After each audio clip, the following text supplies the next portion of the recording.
Just because something's old, that doesn't mean trying to update it will work out for the best. Welcome to MojoPlays, and today we'll be looking at the video game remakes that are worse than the originals.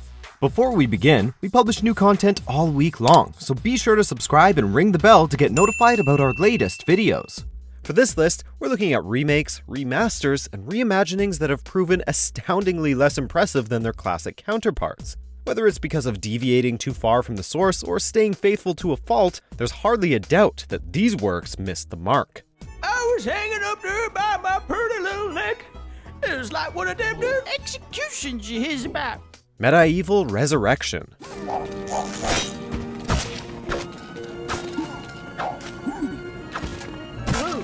No amount of amusingly tongue-in-cheek horror iconography can distract from the limits of technical construction or the choice of platform. MediEvil Resurrection was, from the outset, intended to function both as a remake of the original MediEvil and as a showcase for the PlayStation Portable's features. Unfortunately, this meant the issues of a troublesome camera system and awkward controls present in the original game were further exacerbated by plentiful slowdown.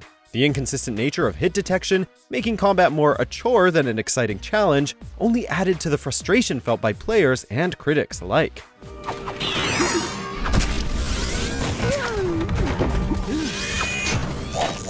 GoldenEye 007.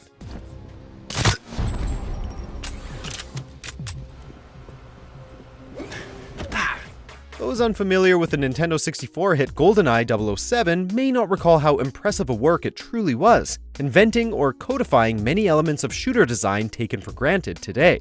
Given the brand recognition and expected quality, it's understandable that Nintendo would give their blessing to an Activision-produced remake as a way of expanding the Wii's library. It's just a shame that the GoldenEye remake we got was bogged down by a stealth system that didn't consistently function as expected, underwhelming action set pieces, and an overall unpolished presentation.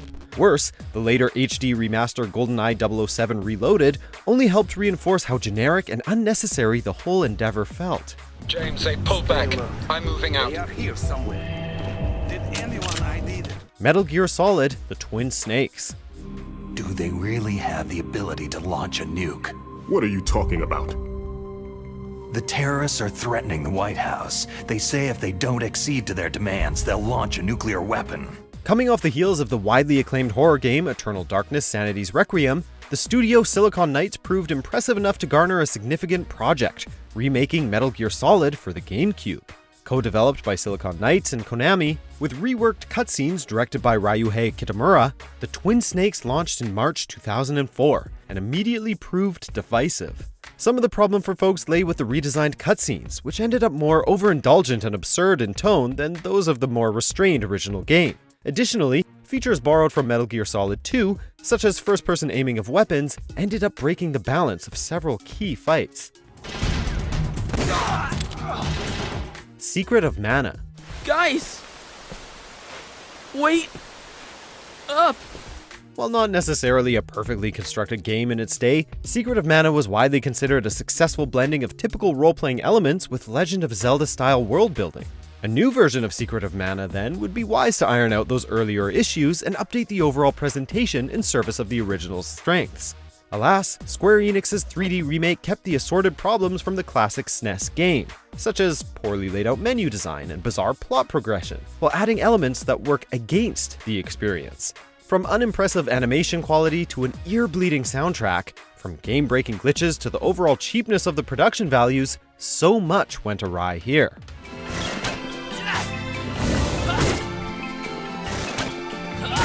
Teenage Mutant Ninja Turtles: Turtles in Time Reshelled.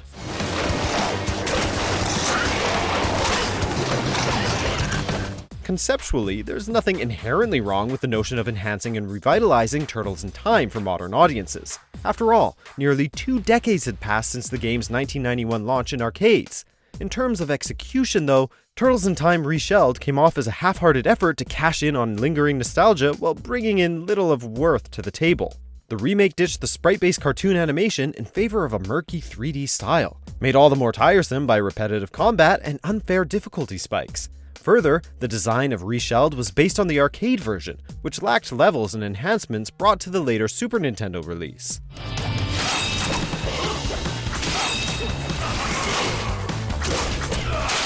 Conker, Live and Reloaded. Do you mind if I do? Very, very much. I'm gonna go to bed now. Night. Not long after their buyout by Microsoft, Rare set about producing an enhanced remake of their acclaimed but financially disappointing raunchy platformer Conker's Bad Fur Day for Xbox. Released to the public as Conker Live and Reloaded, the remake went off track in the fact that it censored its swearing and other aspects that once defined the irreverent tone of Conker the Squirrel's world. Not helping its case was the loss of the deliberately cartoonesque art style, meant to draw attention to the game's risque comedy. But worst of all was the multiplayer, where the quirky and unique battle modes of the originals were completely thrown out in favor of a generic competitive third-person shooter. There's a reason why Rare chose to include the original game in the Rare Replay bundle over this mess. So how can you help me? Silent Hill HD Collection. Is it dead? What the hell is it? It's not human. Talk about missing the chance for an easy win. Tasked with remastering Silent Hill 2 and Silent Hill 3 on Konami's behalf, developer Hijinks Studios were left in a tough position when it turned out Konami had lost both games' completed source code. The resulting HD collection was cobbled together from earlier incomplete code, plagued by technical flaws and misguided production choices. Both games' original voice acting was replaced with new voice work, widely seen as inferior to the old performances. The fog obscuring whole swaths of Silent Hill 2 was gone, laying bare the low-resolution backgrounds that were once disguised. Add to that various sounds cutting out, and the whole collection can't help coming across as a train wreck. Space Raiders.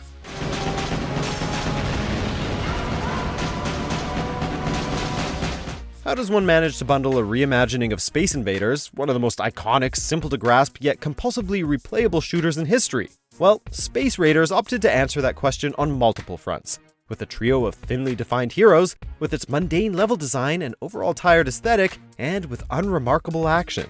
Little changes when switching between protagonists, little about the alien adversaries improves as the player progresses, it's just a constant cycle of shooting upwards and lazily dodging ad nauseum. We imagine a newcomer unaware of the broader game industry or the medium's history might not immediately recognize this as a Space Invaders remake, which is probably for the best.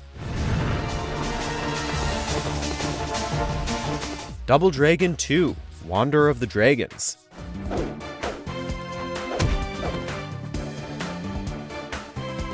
Whatever might be said of Double Dragon 2, it deserved better than this.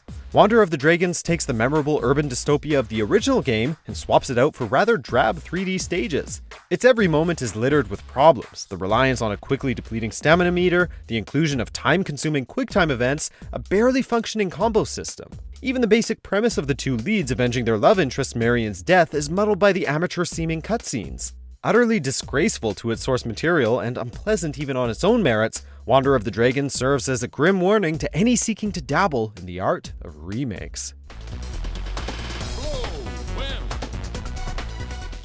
Check out these other great clips from MojoPlays, and be sure to subscribe and ring the bell to be notified about our latest videos.